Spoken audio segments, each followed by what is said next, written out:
Welcome, everyone. You're listening to The Last Dinosaur, and I'm your host, Chris Aversano. This is the podcast where we explore the evolving maritime landscape and hear from the innovators leading the charge. This episode is part of our upcoming partnership with the Captain's Table Challenge, a global pitch competition that champions forward-thinking solutions across maritime sustainability, digitalization, and impact.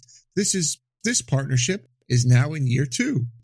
And today's guest is Susana Germino, Chief Sustainability and Energy Transition Officer at Swire Shipping and Swire Bulk. With a rich background in engineering and maritime operations, Susana is at the forefront of helping one of the world's oldest shipping companies navigate the critical path towards decarbonization and long-term sustainability. Susana, welcome to the podcast.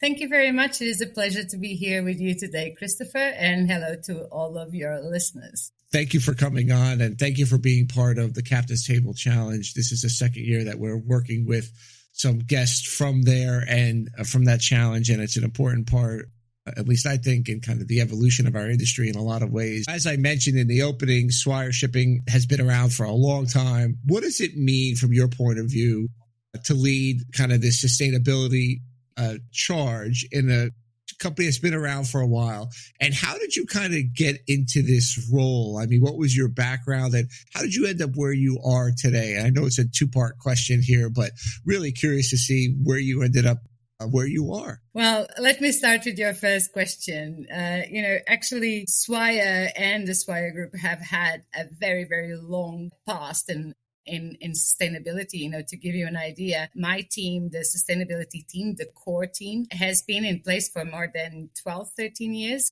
And we have more data than most people have. So actually, it is fulfilling the vision of our shareholders. Our shareholders are deeply interested in the way they impact the world. And it is very clear in their sustainability strategy and the sustainability of the group. So we have certain mandates and policies that are common across the group. We share most of the company's framework for our sustainability strategies. So it is really a direction that is given by the shareholders, by the family, and by the group. And then when you go down to the organization, actually both the Swire Shipping and Swire Bulk, 2 completely separate entities, they have 2 CEOs. They are very, very keen also on this area. What I think it is exciting is trying to find always solutions that are practical and that can be used and that are financially attractive too. Because, the first part of sustainability is, if you do have profit or if you have a company that is successful, then you have more money to invest. Now, with me, it is quite a story. I'm a naval engineer by study. I am Portuguese, and I've worked in shipyards, class societies all over the world, third-party management, commercial management in bulk shipping. And then I moved 13 years ago. I joined the Swire Group, and this is my 4th role in my 3rd location. So my first job with the group was in Papua New Guinea. It was very exciting, managing their coastal business there. And then I moved to Singapore. And while I was in Singapore in that role, I had a directorship that was one of the minority shareholdings of Swire. And actually, the shareholders, the majority ones, were Indonesian, and they invited me to be the CEO of this company that we had a minority shareholding. And I moved to Indonesia. It was a great opportunity to be a CEO of a public listed company. It was during COVID. It wasn't great. But also the business was a lot around coal transport, domestic coal transport in Indonesia, and also the transshipment. So we had floating cranes that were loading, barges. When my tenure came to the end and the company ended up being sold, I felt that I needed to clean my coal karma. So when I came to back to Swire, the role that was available was actually the sustainability one, as in, with the seniority that it was needed. And I actually thought it was quite an interesting prospect because, I really felt that after the 3 years in Indonesia transporting coal, I should do something green. And interesting enough, at that same time, the shareholder was becoming a partner with the Maersk Mckinney Moller Center for Zero Carbon Shipping.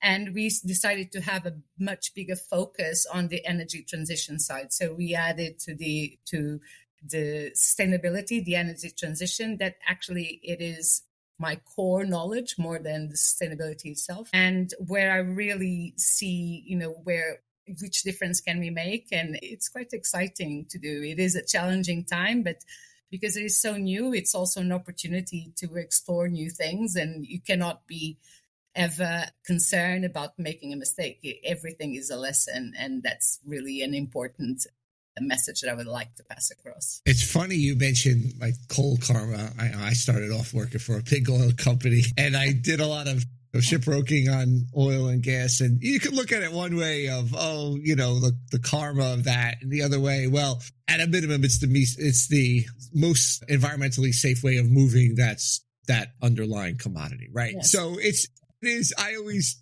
looked at it a little bit of tinge of both ways. Maybe that's why part of this podcast is to give back to the community, and maybe not the same way, but in a similar way that you're educating folks. But we can get into that theoretical and philosophical question. It's kind of an interesting one, I think. And I imagine a lot of people who started in the industry, let's say at a time where sustainability as industry goals wasn't something that was really a goal, that wasn't really around. Maybe companies looked at it, but that's a whole philosophical and other question that we could go on and on and on about if this was more of a 3-hour podcast, but my listeners know it's not. I don't know if I have the sustainability to do that length of a podcast. The group itself, you mentioned, has been around for over a decade, with you taking a leadership role in the last few years. Talk a little bit about some of the milestones, roadmap, because I imagine there is some sort of roadmap, but also some of the challenges that you and the group have faced, whether it's internal buy-in, because you did mention that the group is generally supportive. The management team is generally supportive.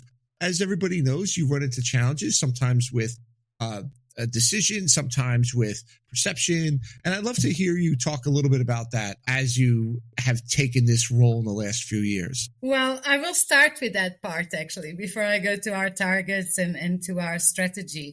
I think that everything that is a little bit brand new, I think that there's, we used to call sustainability a nice to have. So it was a complement that was, to the rest of the business. And actually for the last 2.5 years since I took this role, it became a license to operate. We see it as a basic necessity, as in, it has to be part of the strategy that we do. And actually, you're very right. I'll start by the internal parts first, and then as I will talk about our targets, I will talk a little bit more about the external. But internally, everyone is really supportive, but it has to be pragmatic, and it has to make sense financially, because, it cannot be a prospect of something that we cannot measure how much it is for the sake of turning green.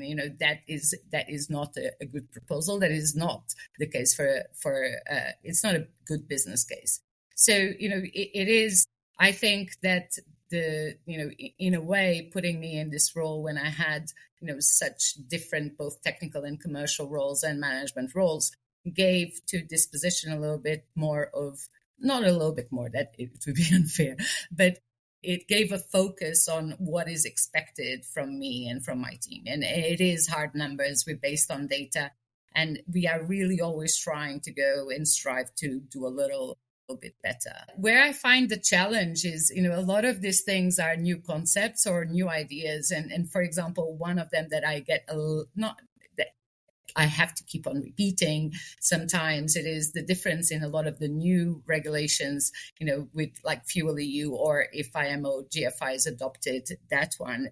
The measurement is not in metric tons of fuel consumption, it is in joule, in energy. And this is something that it will require some change for people to actually think. Also, most of our regulations at the moment, they are based on efficient vessels. It is all about the vessel. And then came CII, and you start looking at the operation and the way that vessel trades.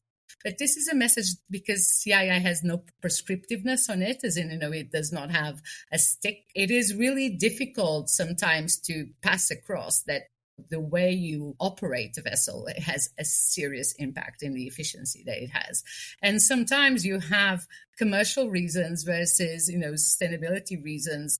And at the moment, and this is without a critic, it tends to be which one is more appealing, and commercial a lot of times has obviously, an upper hand because we have clients to serve and we are client centric and we want to make sure that we deliver the service we promise. It tends to be the impact of, our operations tend to be a little bit more in the background, but I do think that is going to change if IMO GFI is adopted. And actually, I intend to share, or when we renew our strategy, to put a bigger impact and emphasis on the operational part of the business. In terms of strategy and roadmap, so we do have targets. We don't have medium term. We have short-term targets and long-term targets. And the reason for this was more when I set up the targets, about 2.5 years ago with our board.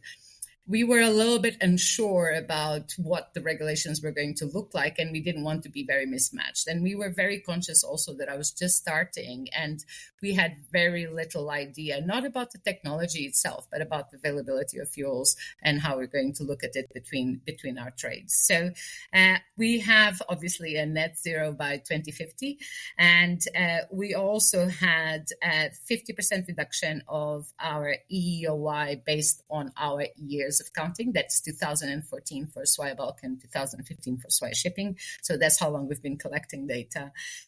So our reduction of 50% by 2030, that I have to say, it is really challenging, really, really challenging. And, we also had a short-term target by 2027. So to use either near zero emission fuel, so reduce our absolute emissions either by the use of near zero emission fuels or by energy efficiency technologies and measures. And I have to say that has been a success. So we had that target of 2% by 27, and we've been consistently doing between 3 and 5% every year since then. That has been really where I think our focus has been, and where I think our focus should be, is learning about fuels. And we do have a biofuel program, but also, focusing a lot on the energy that we do not have to use. That is a really easy business case because you have a fuel consumption impact immediately. So it has been a lot of our focus around that.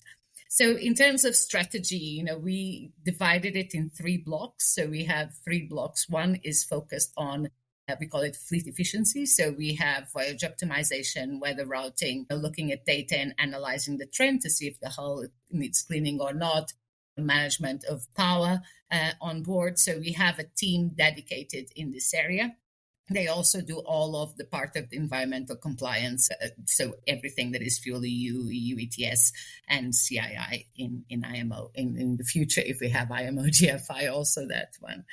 Then we have EET, so we have the energy efficiency technology acceleration. So it's not what we have been using. We've been much more daring about certain things that we trial. Some of them I can talk about, some of them I cannot yet. But this is where we've seen some of them really taking an impact. And one of the things that made a really big change was to understand that we had to put aside a certain amount of money to allow us to fail, because you have to be ready for that. The way you collect data and the way you measure efficiency, first of all, that the vessel is behaving better. But if you have 2 types of technology, you do not have at the moment the sensors and data necessary to distinguish what is from one and what is from the other. So all you see is an improvement on both. So then in the next vessel, you have to try 2 things differently too, to start getting a sense of what is actually the savings in each one of the technologies. And it is a really interesting process in both organizations of how we select technology. And Swire Shipping has had, 2 very, very interesting projects that we have a little bit of older tonnage, and we have changed the bows and added a couple of more small technologies. And we've had between 15 and 20% improvement in fuel consumption. And that has been fantastic. Yeah. And everybody jumps on some of these solutions as a one-stop shopping. Oh, we're going to do everything. It's going to be a combination of things. Like you said, physical changing of the vessel with bows and other sort of things, coatings involved in that. Obviously, you mentioned operation of the ships, how you operate the ships instead of just in time, almost like a just in time into the port for delivery for arrival rather than hurry up and waiting, looking at those sort of things. Can you make the consumption better? Obviously that works. That involves working with the charterer or the head owner the sub-chartered owner, but those are things that can be done, rather than an area, actually, sorry to interrupt, that I think a lot of work to be done, is in the just in time. And the problem, I don't think it is between owners and charterers that, I know that there's different organizations that have tried to put a bit of a framework around it. But what I think that is missing in those parties is the ports, the terminals, because it has to be associated to, if you are in a port that is first come, first served, there is no way that you can convince anyone, even if you see all of the queue of the ships that are going on a way to a port, there is no way that you're not going to try to pass the guy in front of you so you take the position. So terminals are the ones that have to sort of allow that there is a sort of a queue, even though you're sailing towards there. And I think that without that part, without that very, very important stakeholder, just in time, it should save a lot of fuel. But unfortunately, that is not the case yet. It's really an interesting discussion because a lot of what we look at not only on this podcast, but other things is the ships. And more recently, I have had on people with a port focus, whether it's technology serving the port or port authorities. And it is an interesting thing because I feel right now from the sea buoy to sea buoy is distinct from the port. Right. And sea buoy, if anybody hasn't sailed on a ship, that's usually when you make arrival. Right. So the sea buoy is the outside buoy where you pick up the pilot or go to anchor, or then you're in the queue. That is when you generally, and all of my maritime lawyers, actual and otherwise, that's generally when you tender notice of readiness. Right. Because that's what you're looking to do. You want the seagoing passage to end and then to get on that queue. But if you could, with relative confidence, say, I'm going to be at the port at 2:00 in the afternoon tomorrow if I go slower, which allows me to perform better. And it doesn't really matter to the porter. They could still line you up in a certain way. I think there is a lot of positive savings. Completely. It is. Yeah. I think that is actually one of those things that the first time that I started looking in just-in-time concept, I was fascinated by it because I thought, it really has the potential of having very, very large savings, especially in ports with very, very large congestion. And there's a fair amount of them. Oh, yeah. But unfortunately, the other thing that it is not beneficial exactly in certain ways is when you have fixed windows because you are in container ships, because you're so concerned about arriving in port on time that it is just human nature. You will try to go a little bit earlier, so therefore you go a little bit faster and then you slower. And it is these variations of speed. Sometimes they are not very good. If you're keeping constant power and you have those variations of speed, that is efficient. But if that's not the case, then it is not. So, I do hope that we come all of the parties to a solution to enable just in time, because I think there is an unexplored area that really, really needs to be addressed, but all stakeholders need to be in place. And there should be a clear framework of how it's going to work, because obviously there are people that would be of benefit and disadvantages, has to share a bit, the upside and the pain to make it sense for all the parties involved.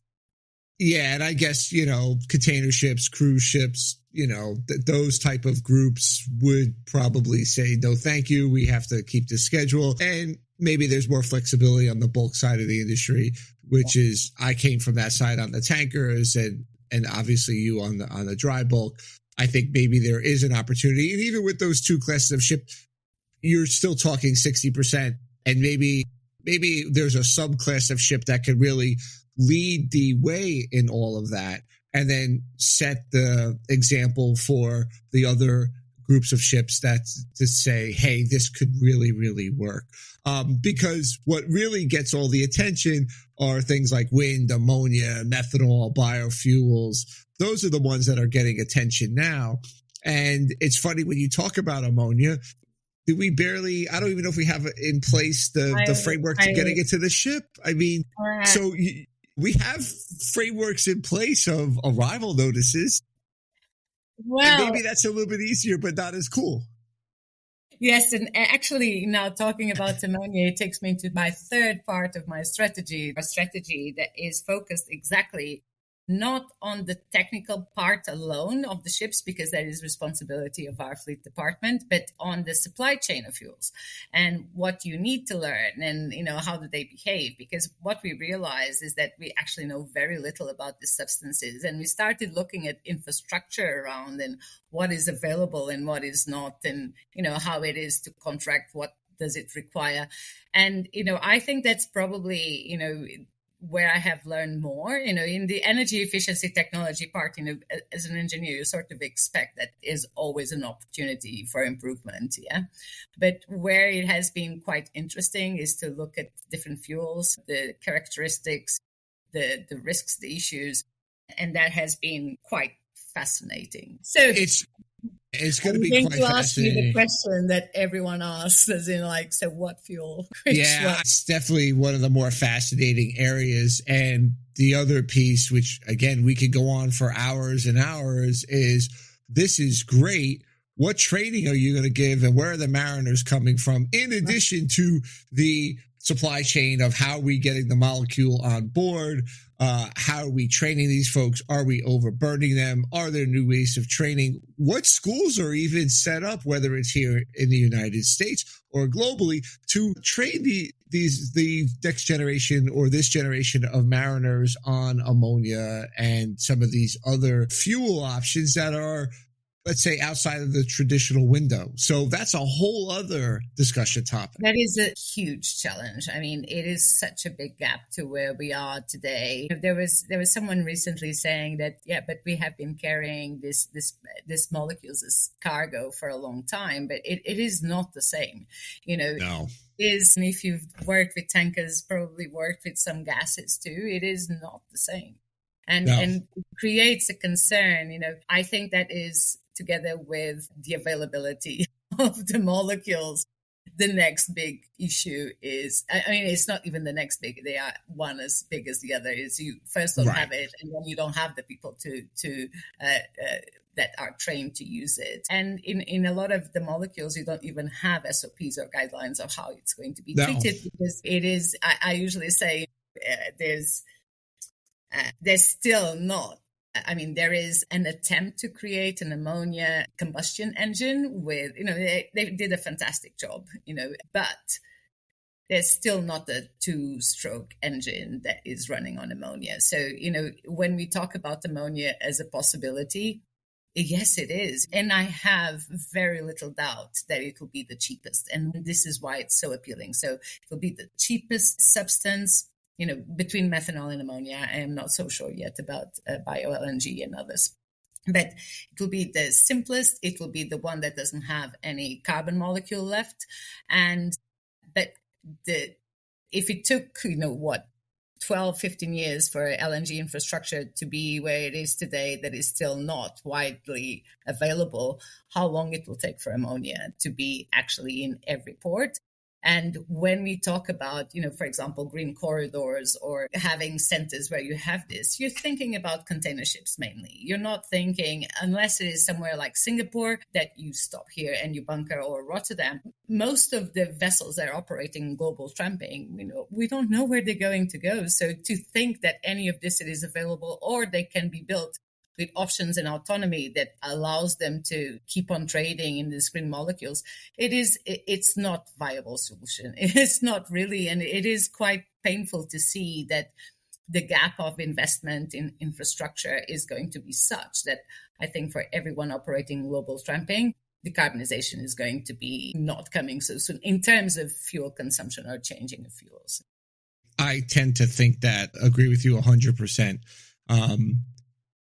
Maybe it's for some of the certain classes of ships within the bulk side. For example, on the tanker side, VLCCs have generally been equipped with LNG as an alternative fuel. That's because how many VLCC ports are there worldwide? They're really, when you compare to, let's say, an MR, there's far fewer. So you could logically start to draw circles around where you're going to get your fuel from on the LNG side. And maybe that becomes a similar idea for ammonia at some point in the future. So the whole idea around all these wonderful things that you guys are experimenting on, putting in place, you mentioned a fascinating stat, and that is you have about 10 or 12 years worth of data. Talk a little bit about the challenge of getting that data to a position that you could make decisions and really move forward, because I think that is one of the hardest things that we have to face as an industry, is that we have the data and sometimes not all of the data actually make it into the right hands. So talk about the challenge that is for you, how you're overcoming it, and a little bit on maybe on what tools or methods that you're using to help build your philosophy of moving forward with sustainability. Well, actually, when you hear us talking and we look at data, I think it is still really rudimentary. It is still quite in the beginning.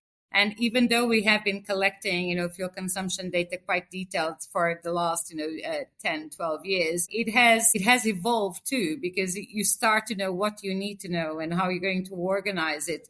And even, for example, for things like the EEOI, the carbon intensity factor, we have changed units, a few times. There's things that in the beginning we were looking at the fuel consumption, but we were not looking at the EOI because we did not have enough segregation of data, and now we're starting to have. And for me, the one that I always come from and is that I'm a very, very big sailor, so I love sailing. Actually, I love sailing and diving, but I'm really, really keen on sailing, and I follow SailGP. And SailGP, they are catamarans, for those that do not know, that they go on. They're trying to replicate F1, but with boats, and it's pretty cool.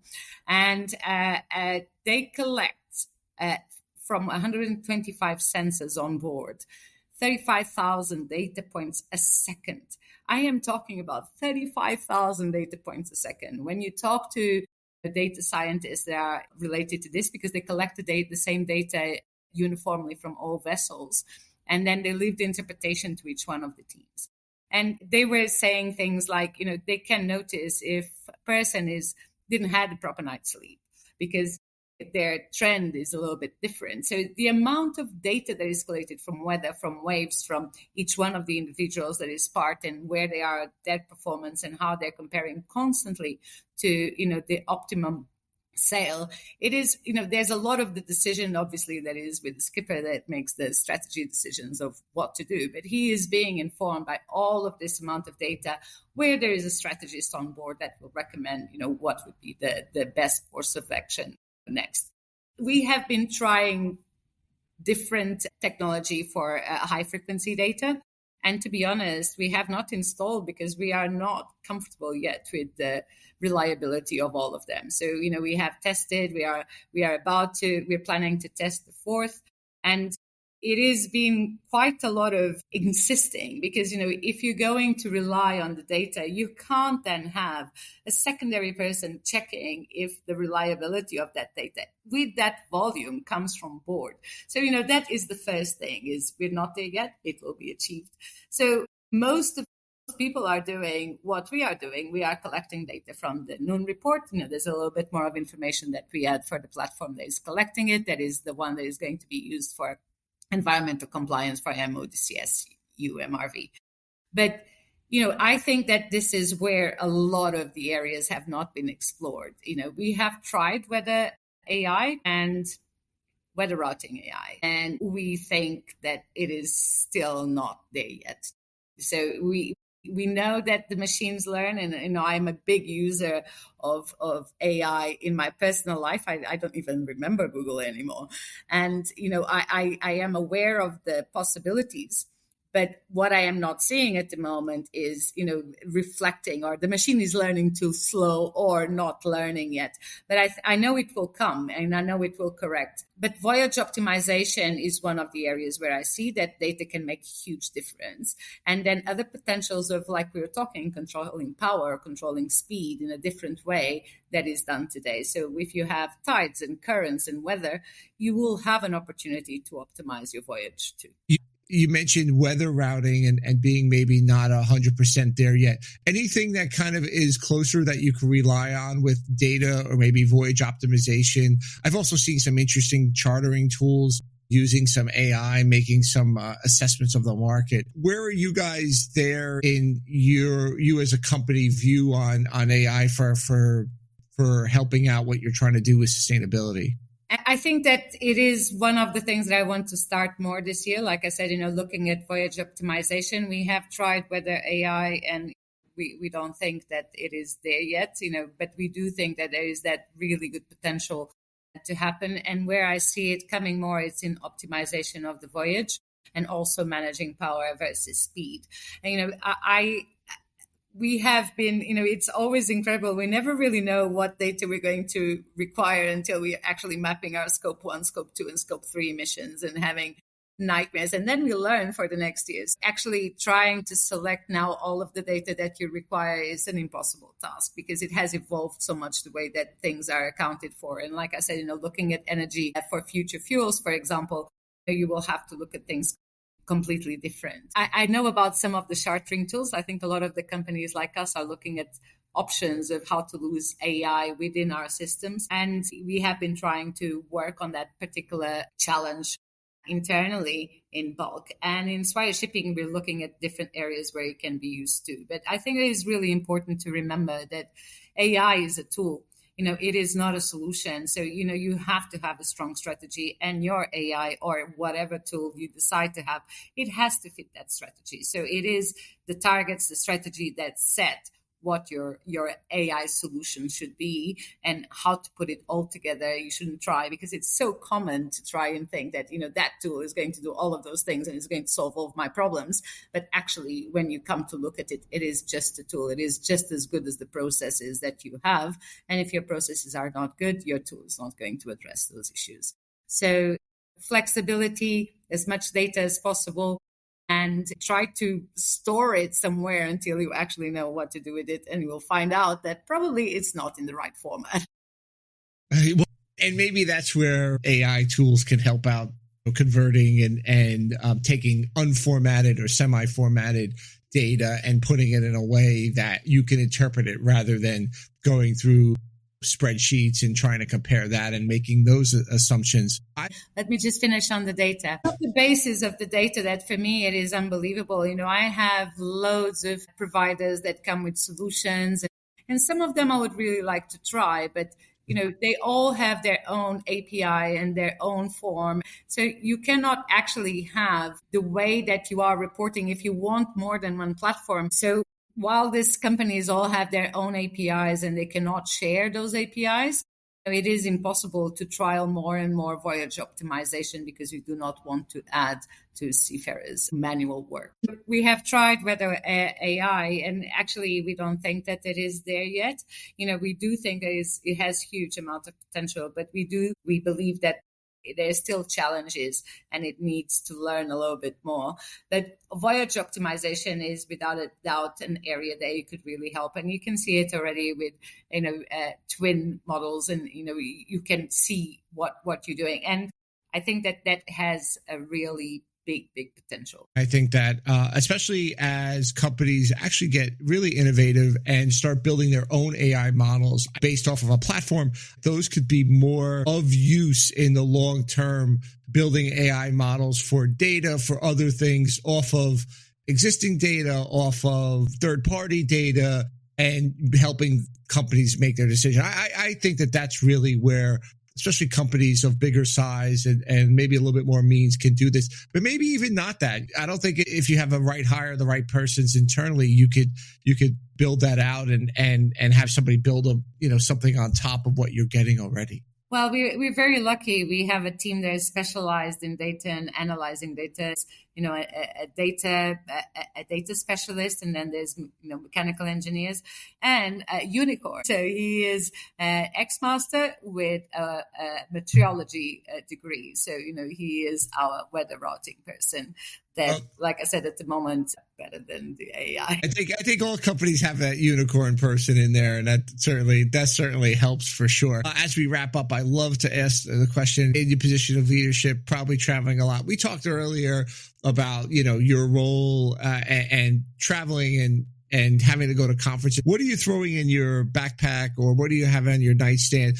Maybe is it something about sailing or something like that with your passion about that particular sport? No, it is about something completely different that I also adore. It is history. So I am reading a book in Portuguese that is about, the name in Portuguese is Duas Irmãs para um Rei. That means two sisters for a king. So it is our Portuguese king, Dom Manuel, that married two sisters that were the daughters of Ferdinand of Aragon and Isabel of Castilla, the Catholic kings from Spain. So, I find this book really fascinating because, actually, I was thinking about it, very appropriate. So it is the king that started the discoveries from Portugal that, we reached from Portugal, India by sea. We were the first ones to discover the maritime way to get there. There is a part of the book that the king is first, send instructions to let go of the viceroy because he's not really happy. And then the message takes 9 months to get there. But 3 months later, he receives that he was really heroic and he should be there. And he's concerned that the message that he doesn't have a job anymore is going to arrive when he sends another guy to actually say, yes, you still have. But all of this between months. And here we are talking about daily data still from the new reports. And hopefully, one of these, not very far for sure, we will have high frequency data and we'll look at this time and think like, how could we actually function with such little data, just once a day? So, yeah. Yeah. And then you look back at, high frequency data and having the right data 10 or 12 years ago and how much different that's going to change. I mean, I sailed close to 30 years ago at this point, and, the decisions that were made on ships, and we were coastwise navigation, so it wasn't like we were ever really away from anything. But even just for a few days, we would get a telex or something, but it wasn't this high frequency back and forth.